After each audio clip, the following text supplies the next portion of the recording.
Existing planning, दूसरा interior. कई बार हमारे पास एग्जिस्टिंग प्लानिंग होती है लेकिन इंटीरियर डिजाइनिंग नहीं होती है। तो आज का जो स्पेशल वीडियो वो होने वाला है आपका इंटीरियर्स के ऊपर, मेन जो सबसे इंपॉर्टेंट पार्ट है फर्नीचर के ऊपर। आज मैं फर्नीचर और डेकोर की बात करने वाला हूँ और आपको कॉस्टिंग बताने वाला हूँ। कॉस्टिंग शुरू में बता देता हूँ, 10 लाख रुपए में पूरे घर का इंटीरियर हमने इसमें किया है और 10 लाख रुपए आपको क्या क्या मिलने वाला है उसकी शुरुआत से मैं आपको और एंड तक बताऊंगा, तो प्लीज़ वीडियो को स्किप मत करना। सबसे पहले हमें एंट्रेंस मिलता है यहाँ से। देखो, हम प्लानिंग की बात नहीं करेंगे, हम फर्नीचर की बात करेंगे क्योंकि जो हमने इंटीरियर किया है वो एग्जिस्टिंग में किया है। कहने का मतलब क्या है कि जो जैसे आपके पास कोई बिल्डर फ्लोर है या आपने कोई घर खुद से रेडी कर लिया, स्ट्रक्चर खुद रेडी कर लिया, तो उसका इंटीरियर जो आपने पार्ट छोड़ दिया है, तो इंटीरियर पार्ट के ऊपर स्पेशल वीडियो होने वाला है। 3 BHK इंटीरियर आपको मिलने वाला है, वो भी पूरा 10 लाख रुपए के अंदर और विद 5 इयर्स की गारंटी। चलो शुरू करते हैं। तो यहाँ से हम बात करते हैं मेन एंट्री डोर की। अगर एंट्री डोर को अगर आप देखोगे तो ये CNC वर्क है, HD HMR, वो भी एक्शन का, और इसके ऊपर जो PU पेंट है, जो व्हाइट कलर आपको दिख रहा है, ये PU पेंट है। इसके साथ में जो हमारे पास चौखट थी, हमने उसके ऊपर क्या किया, हमने ग्रूव किया और उसके अंदर हमने लाइट प्लान कर दी। इससे क्या हो रहा है, जितनी भी ये ग्रूविंग है ये ज़्यादा हाईलाइट होती है। कभी भी आप ऐसा डिज़ाइन करो तो यहाँ से आपकी जो ग्रूविंग है वो ज़्यादा अच्छी दिखनी चाहिए, लाइट इफेक्ट ज़्यादा अच्छा ना चाहिए, इसलिए हमने इसमें लाइट प्लान कर दी। दूसरी चीज़ क्या है कि जो हमारे सामने जो हमारी एंट्रेंस थी, क्योंकि एक जो एंट्रेंस अगर आप देखोगे तो बहुत कंजस्टेड आपको एंट्रेंस दिखाई दे रही होगी। यहाँ से मेरे लॉबी की एंट्री और यहाँ से मेरी बेडरूम की एंट्री है। तो हमने क्या किया, जो ये वाली एंट्री थी इसको अच्छा हाईलाइट करने के लिए यहाँ पे एक डिज़ाइन बनाया, श्री कृष्ण का एक स्टैचू प्लेस कर दिया, जिससे हमें एक पॉजिटिव एंट्रेंस मिल जाता है। अब बात करते हैं इसके लॉबी एरिया की। तो यहाँ पर लॉबी एरिया में अगर आप देखोगे तो इसके अंदर हमारे पास 3 दीवारें थी, 1 2 जो बड़ी दीवार है, तीसरी जो हमारी साइड दीवार है। सामने की साइड में हमारे पास जो स्पेस था ये था टीवी यूनिट के लिए, लेकिन ये कम था। तो शुरुआत करते हैं इसके टीवी यूनिट से ही। व्यूइंग पॉइंट अच्छा होने के बावजूद भी मेरे पास ये इतनी दीवार थी, यहाँ से लेकर यहाँ तक, लेकिन फिर हमने इसको बड़ा कर दिया है। बड़ा करने के लिए हमने क्या किया, जो किचन है हमारे इसके बैक साइड में, इसके और इसके बीच में हमने पाइन वुड के प्लैंक्स लगाए हैं। इसके ऊपर हमने स्टोन फिनिश का लैमिनेट लगाया और इसमें हमने इसको बढ़ा दिया है। और हमने जो एंट्रेंस है जो किचन की उसको कर दिया है 42 इंच के आसपास, और यहाँ से हमारा जो टीवी यूनिट है वो उसका स्पेस बढ़ गया। इससे क्या हो रहा है कि आपका जो डेप्थ है वो आपको अच्छी दिखाई दे रही है, ऐसा नहीं लग रहा है कि ये आपका छोटा हो गया है। लेकिन फिर भी जो आपका फर्नीचर है वो काफ़ी अच्छे से प्लान हो गया, मतलब टीवी यूनिट काफ़ी अच्छे से प्लान हो गया।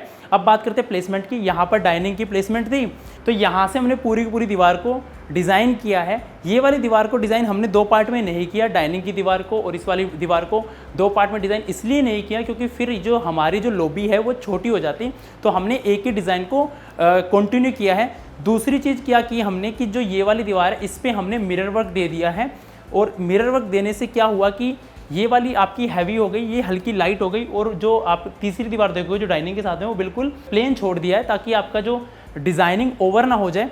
दूसरी चीज़ क्या है कि कुछ चीज़ें हमारी एक क्लाइंट की टेस्ट के ऊपर भी डिपेंड करता है, जैसे आप किसी को शीशा पसंद है, किसी को नहीं है। तो डिज़ाइनिंग की बात करूँ इस दीवार की, तो यहाँ पर आप मोल्डिंग यूज़ कर सकते हैं, ये WPC की मोल्डिंग्स है, इसके ऊपर आप पेंट भी कर सकते हैं, नॉर्मल PU पेंट भी कर सकते हैं। दूसरी चीज़ अगर आप यहाँ पे कॉर्नर देखोगे तो ये मैंने एल पत्ती लगाई है। कॉर्नर पे एल पत्ती लगाने का जो बेनिफिट है ये है कि ये कोना आपका टूटेगा नहीं, क्योंकि ये आपका एंट्रेंस का कोना है, कोई भी सामान अगर आप यहाँ ले जाते हो तो ये टूटता नहीं है, और ये आपके शीशे के साथ भी मैच कर रहा है यहाँ पर। तो यहाँ से हमें मिलती है सोफा सिटिंग। अब बात करते हैं इस वाली दीवार पे। इस वाली दीवार में बहुत सारे एलिमेंट्स हमने यूज़ किए हैं। यहाँ पर अगर आप देखो तो यहाँ पर लूवर्स है, ये चारकोल मटेरियल के लूवर्स हैं, और ये वाला हिस्सा मैंने माइनस किया हुआ है, इसके ऊपर मैंने लैमिनेट लगाया ताकि यहाँ से मेरा लाइट इफेक्ट लग सके। और उसके बाद मैंने लूवर्स लगाने तो यहाँ पे लैमिनेट लगाया है।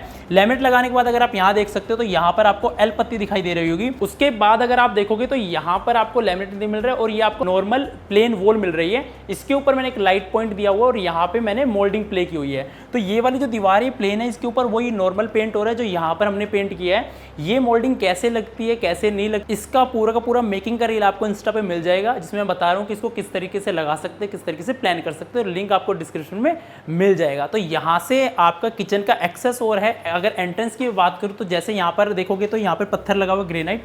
दूसरी चीज़ क्या किया हमने, लाइट प्लान किया, पाइन वुड लगाया और एक एंट्रेंस बनाया। देखो इस एंट्रेंस को कभी भी छोटा नहीं करना चाहिए। कहने का मतलब क्या है कि ये मिनिमम आपका 33 इंचेस होना चाहिए, मैक्सिमम आप कितना भी कर सकते हो। दूसरी चीज़ क्या, हमने यहाँ पे 42 इंचेस अभी छोड़ा हुआ है। अगर आप यहाँ देखोगे तो इसको प्लैंक्स को हमने यूज़ किया है और प्लैंक्स के बीच में हमने बिल्कुल सॉलिड नहीं इसका पार्टीशन किया, इसके अंदर से मैं देख सकता हूँ। इससे क्या होता है कि जो आपका डेप्थ है वो काफ़ी बड़ी रहती है और आपका जो कंजस्टेड आपको नहीं दिखाई देता। अब मैं एक्सप्लेन करता हूँ आपको किचन वाला एरिया। तो तो जितना भी अगर आप किचन में देखोगे तो इसके ऊपर पूरा वर्किंग ट्राइंगल है। जो एग्जिस्टिंग मुझे किचन की प्लानिंग मिली थी वो इसी तरीके से मिली थी। फिलहाल हमने इसके ऊपर प्लान किया। यहाँ से आपका इलेक्ट्रॉनिक आइटम्स आ गए हैं, यहाँ पर आपका फ्रिज आ गया, यहाँ पर आपकी ओटीजी यूनिट आ गई है। देखो इस ओटीजी यूनिट में बहुत सारी चीज़ें होती है, टोर यूनिट होती है, एक आपकी पेंट्री यूनिट होती है, और ये जो है ये नॉर्मल ओवन इसके ऊपर रखा हुआ है, ओटीजी नहीं इसके अंदर हमने रखा हुआ, तो ये अलग यूनिट होती है। इसके बारे में जानना है तो किचन की स्पेशल वीडियो आपको मिल जाएगी, आई बटन पर क्लिक करोगे तो वहाँ से आप उसको देख सकते हो। फिलहाल मैं आपको बताता हूँ कि नीचे की साइड में जितना भी अगर आप देखोगे तो यहाँ पर लैमिनेट्स हैं, व्हाइट लैमिनेट्स नीचे लगे हैं, ऊपर हमने जो इस लैमिनेट्स लगाए हैं वो सारे के सारे ग्रे कलर है। ओवरहेड यूनिट अगर मैंने थोड़ा बाहर निकाला है, उसके अंदर लाइट प्लान की है और उसके ऊपर भी मैंने व्हाइट दिया है। इससे होता क्या है कि आपकी किचन थोड़ी सी स्पेसेस दिखाई देती है। एक और जरूरी चीज मैं आपको बता देता हूँ कि जो ये वाला आप अगर इसमें देखोगे सेक्शन प्रोफाइल हैंडल का, तो यहाँ पर क्या होता है कि हम प्रोफाइल को काट देते हैं और यहाँ पे शार्प हो जाता है। तो अगर आप यहाँ देखो तो शार्प नहीं है, आपको एक कैप दिखाई दे रही होगी। तो एक खास बात क्या है आशियाना इंटीरियर्स की, हमारी टीम की, कि इस तरह की चीज़ों का खास ध्यान रखा जाता है। अगर आपके पास भी कुछ ऐसा होता है तो वहाँ पर कैप नहीं लगी होती और ये जो कोना ये बड़ा शार्प होता है। तो वीडियो बनाने का मतलब यही है कि आप लोगों को चीज़ें समझ में आ जाए और मतलब स्किप मत करना, क्योंकि ऐसी ऐसी बहुत सारी डिटेल्स होती है जो आपके यूजफुल होती है। तो ये था इसका किचन एरिया। अब मैं चलता हूँ सीधा इसके मास्टर बेडरूम के अंदर। ये है प्रॉपर्टी का मास्टर बेडरूम। तो इसमें जो हमने फर्नीचर का काम किया है, इसमें अगर आप देखोगे तो इसमें हमने वार्डरोब बनाया है, ड्रेसर बनाया है, बेड बनाया है, बेड की बैक वॉल आपको मिल रही है, और एक सबसे अच्छी बात यहाँ पर आपको मिलता है प्रॉपर टीवी यूनिट। कभी भी इस तरीके से जब आप बेडरूम को देखते हो तो हमेशा ध्यान रखना चाहिए, जो इस तरीके की कैबिनेट्स होते हैं इसको जितना प्लेन रख सकते हो ऊपर वाला पार्ट उतना प्लेन रखो। दूसरी बड़ी चीज़ कि आपका जो नीचे वाला ड्रॉर होता है वो हमेशा वॉल माउंट होना चाहिए। इसमें अगर आप देखोगे तो मैंने यहाँ पे एक राफ्टर दिया है। ये जो आपको जो स्पेस मिलता है, यहाँ पर आपको 2 पेडेस्टल मिल जाते हैं। कहने का मतलब क्या है कि एक यहाँ पर तो आपको टीवी आ जाएगा, इसके नीचे जो आपका ये वाला जो स्पेस है, छोटा कमरा होते हुए इसके अंदर काफ़ी चीज़ें आ जाती है। हालांकि अगर आप गेमिंग वगैरह भी करते हो तब भी वो सारे प्ले स्टेशन या एक्सबॉक्स आपका इसके अंदर आराम से सेट हो सकता है। नीचे आपको 3 ड्रॉर इसमें मिल रहे हैं। यहाँ बात करते हैं इसकी वार्डरोब की। तो वार्डरोब अगर आप यहाँ से देखोगे तो यहाँ पर आपको मिल रहा है स्लाइडिंग वार्डरोब, रिफ्लेक्शन ज़्यादा क्रिएट करने के लिए, क्योंकि रूम छोटा है इसलिए हमने इसके ऊपर ग्लास का यूज़ किया है। दूसरी जो सबसे इंपॉर्टेंट बात होती है कि हमें वार्डरोब यहाँ तक नहीं प्लान करना है, हमें यहाँ तक ही प्लान करना है, क्योंकि यहाँ से प्लान करने के बाद क्या होता है, वार्डरोब के अंदर थोड़ा सा स्पेस तो ज़्यादा मिल जाता है, लेकिन जो इल्यूजन हम क्रिएट करते हैं स्पेशियस होने का वो खत्म हो जाता है और कंजेस्टेड दिखाई देता है। तो यहाँ पर हमने बनाया है एक ओपन शेल्फ और यहाँ पर आपको एक साइड टेबल मिलती है। तो ये जो आपका पैसेज इसमें आप कंफर्टेबल तरीके से चल सकते हो, या और जो आपकी जितना भी आप ये स्लाइडिंग देखोगे प्रोफाइल के ऊपर है। प्रोफाइल लगाने का बेनिफिट यही है कि जो ये वाली चीज़ होती है बेंड नहीं होती है, रेदर देन कि हम HDHMR यूज़ करें या हम प्लाई यूज़ करें तो उसमें बेंड होने के चांसेस बढ़ जाते हैं। हालांकि हम बोर्ड का भी यूज़ कर सकते हैं, लेकिन 100% जो आपका कभी बेंड नहीं होता वो आपकी प्रोफाइल सेक्शन होता है। इसके ऊपर मैंने 5 mm का टफन ग्लास लगाया हुआ है। ये आपका लैकर्ड ग्लास है। ये एक आपका जो ग्लास है ये सारा का सारा डिजिटल प्रिंट भी आप इसमें लगा सकते हो। ये जो ग्लास है ये आपका लैकर्ड ग्लास आपको दिखाई दे रहा है। लैकर्ड कहने का मतलब क्या है कि ग्लास होता है उसके ऊपर एक पेंट किया जाता है, तो उस तरीके से उसको लैकर्ड बनाया जाता है, और जो ग्लास है टफन किया जाता है। तो आप इसमें ग्लास में कंफ्यूज मत होना, क्योंकि ग्लास के ऊपर पूरा वीडियो मैं लेकर आऊंगा मार्केट सर्वे एपिसोड्स, जैसे आप मेरे बाकी भी देख सकते हो। और आप एक और लाइट प्रोफाइल लाइट प्लान कर सकते हो। यहाँ पर आपका जो ओपन शेल्फ यूनिट होती है इसमें काफ़ी आपको मतलब सुंदर आपका इफेक्ट आ जाता है लाइट से ही। अब बात करते हैं बेड की। तो बेड अगर आप देखोगे तो यहाँ से आपको पूरा किंग साइज का बेड मिलता है।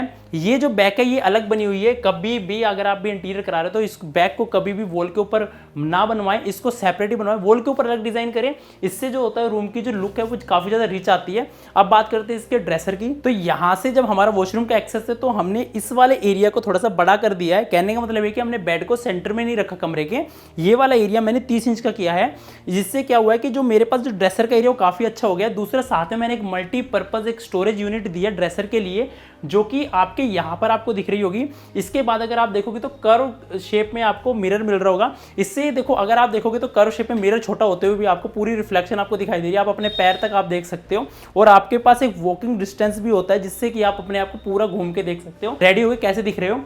इसके साथ में अगर आप देखोगे तो यहाँ पर हमने लूवर्स प्लान किए हुए हैं, और यहाँ पे प्रोफाइल लाइट है, इससे इसकी लुक काफी अच्छी लग रही है। इसको भी मैंने उठाया हुआ है और यहाँ से कोव लाइट का इफेक्ट डाला हुआ है। स्टोन शीट मैंने लगाई है, जैसी शीट मैंने टीवी के ऊपर लगाई है। टीवी के एक और खास बात बताता हूँ मैं यहाँ पर कि अगर आप यहाँ पर देखोगे तो हमारे पास जो शीट होती है, शीट के अंदर हमारा के बाद हमारा जॉइंट आता है। तो जॉइंट को छुपाने के लिए हमने क्या किया, 4 फीट की शीट ली, उसके बाद हमने इनले इसके ऊपर प्लेस किया है। यहाँ आपको देखोगे तो कॉपर मिरर लगा हुआ है। तो ये था इसका मास्टर बेडरूम। अब मैं ले चलता हूँ इसके दूसरे बेडरूम में, तो वहाँ मैंने कैसे किया वो आपको दिखा देता हूँ। तो ये है इसका सेकंड बेडरूम। इस बेडरूम की बात करें तो यहाँ पर हमें मिल रहा है टीवी यूनिट, यहाँ पर हमें मिल रहा है बेड, यहाँ पे मिल रही है बेड की बैक, और उस साइड पे मिल रही है हमें वार्डरोब। प्लानिंग की बात तो मैंने समझा दी आपको, लेकिन सबसे जरूरी बात क्या होती है कि जब यूटिलिटी की बात करते हैं तो यूटिलिटी प्लान करना भी बहुत ज़्यादा जरूरी है। तो यूटिलिटी दिखाने के लिए हमने यहाँ पर एक वर्क स्टेशन प्लान किया है और ये टीवी यूनिट के अंदर ही है। अगर आप यहाँ देखोगे तो मेरे पास स्पेस कम है, लेकिन फिर भी यहाँ मैं कंफर्टेबल तरीके से चल सकता हूँ। तो जो ये मिनिमम डिस्टेंस होना चाहिए 20 इंचेस होना चाहिए, और जो मैक्सिमम डिस्टेंस तो आप कितना भी ले सकते हो 3 फीट 4 फीट, लेकिन ये जो मिनिमम 20 इंच होना चाहिए। यहाँ पर आपकी चेयर प्लान हो सकती है इन केस आप जैसे वर्क फ्रॉम होम कर रहे हो या आपको कुछ स्टडी करना है। इन केस कई बार क्या होता है कि हम अपना लंच या डिनर भी कई बार हम बेडरूम में करते हैं तो हमारे पास स्पेस नहीं होता, वास्तु के अकॉर्डिंग बेड के ऊपर खाना नहीं खाना चाहिए। तो यहाँ पर इस तरीके से आप टेबल बना सकते हो जहाँ पर आप खाना भी खा सकते हो। यहाँ पर आपको टीवी मिल रहा है। तो यहाँ अगर आप देखोगे तो ये जितना भी लिए सारा लैमिनेट्स हैं, ये आपका कोई भी चारकोल शीट वगैरह नहीं है, सारा का सारा लैमिनेट है। लैमिनेट आपका 1.25 mm रॉयल टच का लैमिनेट हमने इसके अंदर यूज किया है। यहाँ अगर आप देखोगे तो टेक्सचर लैमिनेट आपको दिख रहा होगा, तो ये जो टेक्सचर है इसी का कलर स्कीम हमने इसमें यूज किया है। एक डिजाइनर थॉट्स जो होते हैं मैं आपको बताता हूँ, जब भी आप डिजाइनर से काम कराओ तो वही चीज़ होती है कि जो आपका कॉम्बिनेशन कलर स्कीम वगैरह आपके टेस्ट के अकॉर्डिंग प्लान कर सके। जैसे कि अगर यहाँ देखोगे तो ये जो पार्ट है ये एक पिलर का पार्ट है, ये एक पिलर निकला हुआ था, तो इसको भी हमने किस तरीके से हाईलाइट किया कि कोने पे ऊपर तो हमने एलपत्ती लगा दी, बीच की साइड में मैंने वॉलपेपर लगा दिया। इस तरीके से प्लान किया है ताकि ये आपको ऐसा लगे जैसे फर्नीचर का कोई पार्ट हो। तो यहाँ पर हमारे पास एक्सेस था वॉशरूम में जाने के लिए, इसलिए जो हमने इसका ड्रॉर इस तरीके से प्लान किया। यहाँ पे हमने लूवर्स लगाए हुए हैं और यहाँ पर जो ये बैक बनाई है ये प्लस इसलिए क्योंकि यहाँ पर हमें मिलता है एक स्लाइडिंग मिरर। और जैसे मैंने आपको बताया कि जो ये वाला डिस्टेंस है काफ़ी ज़्यादा ज़रूरी होता है। छोटा रूम है या बड़ा रूम है उसके बावजूद आपका जो वॉकिंग स्पेस है एक वो ज़रूरी है किसी भी ड्रेसर के सामने, ताकि आप अपने खुद को इस तरीके से देख सको कि आप जो रेडी हो कैसे दिख रहे हो। और यहाँ से अगर मैं आपको दिखाऊं तो एक लाइट हमने प्लान की हुई है, इसके ऊपर आपका बेड का लैंप का भी काम कर रहा है। अब बात करते हैं इसकी वार्डरोब के बारे में। तो जो ये प्लानिंग थी इसमें वार्डरोब हमने यहाँ से शुरू नहीं की है, हमने इसको यहाँ से शुरू किया है। रीज़न बताता हूँ आपको कि जब आपकी एंट्रेंस होती है तो जो ये वाला व्यू आता है तो ये व्यू बड़ा कंजस्टेड लगता है। दूसरा अगर आपका काफ़ी बड़ा कोई सामान है तो यहाँ पे टीवी यूनिट होते हुए इसको ले जाना थोड़ा सा मुश्किल हो जाता है, इस वजह से हमने वार्डरोब को थोड़ा सा पीछे प्लान किया है। और यहाँ पर हमें मिलता है प्रॉपर स्पेस बीच में, तो इसलिए जैसे मैंने आपको बताया कि वहाँ पर हमने साइड टेबल के साथ में एक ओपन स्पेस प्लान किया तो वहाँ यहाँ हमें जरूरत नहीं पड़ी। और यहाँ पर हमने स्लाइडिंग वार्डरोब प्लान किया है। जैसा मैंने बताया कि कलर स्कीम किस तरीके से उस तरीके से इसके ऊपर लैकर ग्लास हमने यूज़ किया हुआ है। और अगर आप देखो तो ऊपर ग्रे मैट है, बीच में आपको लैकर मिल रहा है। यहाँ पर ट्राई कलर हमने यूज़ किया, वहाँ पर आपका डुअल टोन कलर यूज़ किया था। एक और स्पेशल सेटर मैं आपको दिखाने वाला हूँ, इसलिए मैं आपको सीधा ले सकता हूँ इसके तीसरे बेडरूम में। तीसरे बेडरूम में जाने से पहले मैं आपको दिखाता हूँ इसका मंदिर जो काफ़ी स्पेशल है। स्पेशल कैसे है आ जाओ आपको दिखाता हूँ। तो यहाँ से मंदिर की लाइट ऑन करता हूँ मैं और आपको जो मंदिर दिखेगा वो कुछ इस तरीके का दिखेगा। तो ये है यहाँ का मंदिर। और अगर आप मंदिर की जितनी भी दीवारें अगर यहाँ देखोगे तो सबके ऊपर एक्रिलिक का काम किया है। एक सेपरेट मंदिर बनाने का मतलब ही यही होता है कि आप एक ऐसी जगह पर हो जहाँ आप अपने किसी एरिया से कट जाओ, मतलब कि आपका जो इंटरेक्शन ना हो कहीं से। और जो लाइट इफेक्ट है, क्योंकि बहुत लोग में कहते हैं कि नहीं लाइट ज़्यादा है या लाइट कम है, तो कहने का मतलब क्या है, लाइटिंग भी इसलिए ज़रूरी है कि अगर आप यहाँ पर बैठे हो तो यहाँ पर अगर आप देखोगे तो आपको अलग ही एनवायरनमेंट मिलेगा। और यही चीज़ आपको आपकी कोई भी आस्था है या आपका कोई भी तरीका है अपनी पूजा करने का, तो वो आप बिल्कुल शांति से एक सेपरेट तरीके से यहाँ कर सकते हो। यहाँ पर टाइम जैसे आप बिताते हो तो आपका माइंड भी रिलैक्स होता है, रेदर देन कि अगर आपका मंदिर जो हो वो आपका लिविंग एरिया में हो या कहीं हो। तो इसलिए मैं कहता हूँ कि मंदिर को हमेशा कोशिश करें कि सेपरेट प्लान करें। तो यहाँ हमारे पास एक प्लानिंग जो हमें मिल गई, काफ़ी अच्छी प्लानिंग मिल गई। तो अब बात करते हैं डिटेलिंग की। तो ये जितना भी आप देखोगे ये कोरियन नहीं है, ये सारा का सारा एक्रेलिक शीट है। शीट के बारे में डिटेल देता हूँ। 040 की इसके अंदर हमने शीट यूज़ की है, एक्रेलिक मिल्की वाइट कलर। दोनों शीट को मैंने पेस्ट किया है। एक शीट पे हमने CNC कटिंग की है, दूसरी शीट उसके ऊपर पेस्ट किया है। पीछे हमने लाइट मॉड्यूल्स लगाए हैं। लाइट मॉड्यूल्स की जो है वो सैमसंग कंपनी के लाइट मॉड्यूल्स आपको स्क्रीन के ऊपर दिख जाएंगे, ये हमने यूज़ किए हैं। तो इस तरीके से जो मंदिर है काफ़ी अच्छा। दूसरी चीज़ आपके दिमाग में आएगी कि अगर यहाँ की लाइट खराब हो जाए तो कैसे आप रिप्लेस करोगे। तो अगर आप यहाँ ध्यान से देखोगे तो हमने यहाँ पर सारी मोल्डिंग्स का काम किया हुआ है। ये जितने भी मोल्डिंग्स है WPC की मोल्डिंग्स हैं, इसको निकालना और लगाना काफ़ी इजी है। जैसे ही मैंने इस मोल्डिंग को निकाला है आपकी शीट बाहर आ जाएगी, आपने लाइट चेंज की, देन आप दोबारा मोल्डिंग को इंस्टॉल कर सकते हो। ये था इसका मंदिर का एरिया। चलो अब ले चलता हूँ आपको सीधा इसके थर्ड बेडरूम में। ये है इसका थर्ड बेडरूम। प्लानिंग की बात करते हैं तो यहाँ मिलता है टीवी यूनिट, यहाँ मिलता है हमें बेडरूम और यहाँ मिलती है हमें एक विंडो। तो जैसे बेडरूम का अगर मैं साइज़ की बात करूँ तो हमारे पास जो स्पेस नहीं था कि हम इसकी या यहाँ वार्डरोब प्लान कर सके या उस साइड वार्डरोब प्लान कर सके, तो इसलिए हमने बीच में विंडो होते हुए दोनों साइड वार्डरोब प्लान किया है। अब वार्डरोब प्लान करने के बाद भी कमरा खुला इसलिए लग रहा है क्योंकि मैंने वार्डरोब को नीचे तक नहीं बनाया है। दूसरी चीज़ क्या है कि यहाँ पर अगर आप देखोगे तो ये गैप मैंने छोड़ दिया है और दोनों साइडों पे आपको साइड टेबल मिल रही है। उसके बावजूद जो ये वाला जो चीज़ अगर आप देखोगे तो लैमिनेट होते हुए मैंने इसको कर्व बनाया हुआ है। ये आपका देखोगे तो लैमिनेट ही कर्व में गया हुआ है, तो ये खास बात है हमारी टीम की, सारा क्रेडिट मेरी टीम को जाता है। अगर आप यहाँ देखोगे तो जितने भी शटर डोर है ये सारे के सारे अगर आप देखोगे तो प्रोफाइल के शटर डोर है और फ्लूटेड लैमिनेट आपको इसको अंदर देखने को मिल रहा है। यही रील मैंने इसकी मेकिंग उसमें डाली थी, रॉयल टच का लैमिनेट हमने इसके ऊपर यूज़ किया है। तो यहाँ से अगर आप देखोगे तो आपको ब्लैक फिनिश आपको दिख रही होगी और आपको हैंडल लगाने की जरूरत इसमें नहीं है, क्योंकि आप इसको ऐसे यहाँ से बंद कर सकते हो और यहाँ से खोल सकते हो। इस एक ही लेवल के अंदर आपको कोई हैंडल आपको दिखाई नहीं देगा बाहर की साइड में। दूसरी चीज़, इतना भी ये वाला लैमिनेट है ये हमने वुडन टोन में लिया है, ये हमने ग्रीन टोन में लिया है। दूसरा इसका जो साइड वाली चीज़ है ये हमने मैट में लिया है, यही सेम कलर है मैट के अंदर। अगर हम ऊपर की बात करें तो ओवरहेड यूनिट में हमने एक चीज़ बनाई है इसमें, तो यहाँ से हमारा जो बेड है वो काफ़ी ज़्यादा स्पेशियस हो गया और पीछे हमने लेदर क्विल्टिंग कर दी है आपकी विंडो की हाइट तक।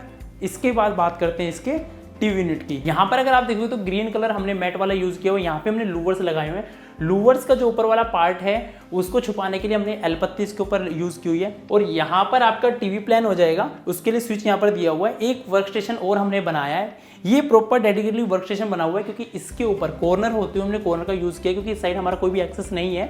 हमारा कॉर्नर होते हुए हमने इसके ऊपर एक कट बुक शेल्फ प्लान किया है जिसके अंदर हमने प्रोफाइल का यूज़ किया और जो हैंडल है वो प्रोफाइल हैंडल हमने नीचे यूज़ किया है, जिससे आपका जो शीशा है वो काफ़ी बड़ा आ गया है और प्रोफाइल हैंडल आपके हाथ के एक्सेस में और ये आपका इसी लेवल के अंदर बंद हो जाता है। अगर आप यहाँ देखोगे तो यहाँ के साइड पे आपको एक ओपन बॉक्स दिखाई दे रहा होगा। एक खास बात और बताता हूँ अपनी टीम की, आशियाना इंटीरियर्स की, जो आपको यहाँ पर कोनों के ऊपर कट नहीं दिख रहे होंगे। लैमिनेट होते हुए भी आपको सेम फिनिश इसलिए दिख रही है क्योंकि ये पूरा का पूरा एक पीस लैमिनेट का लगा हुआ है, बीच वाला पीस हमने इसका कटिंग करके निकाल दिया है। तो ये बहुत अच्छी फिनिश इससे आती है, इससे आपके यहाँ पर कोई भी जॉइंट या कट नहीं दिखाई देते। बीच वाले पार्ट अगर आप देखो तो ये भी हाई ग्लोस लैमिनेट हमने लगाया हुआ है। आप चाहो तो यहाँ पे पिन बोर्ड प्लान कर सकते हो और इस स्विच को आप नीचे प्लान कर सकते हो या यहाँ प्लान कर सकते हो। फिलहाल हमें यहाँ कोई पिन बोर्ड वगैरह की जरूरत नहीं थी, तो हमने यहाँ पे बना दिया एक वर्क स्टेशन। इसके साथ में आपको एक ड्रॉअर यूनिट मिलती है और यहाँ से आप इस ड्रॉअर यूनिट को बंद कर सकते हो। टेलीस्कोपिक चैनल मैंने इसके अंदर यूज़ किए हुए हैं। तो ये था थर्ड बेडरूम। एक और चीज़ मैं आपको बताता हूँ कि जो ये जो पिलर था ये हमें काफ़ी ज़्यादा डिस्टर्ब कर रहा था। दूसरी चीज़ क्या है कि जो पिलर था बड़ा अनइवन था,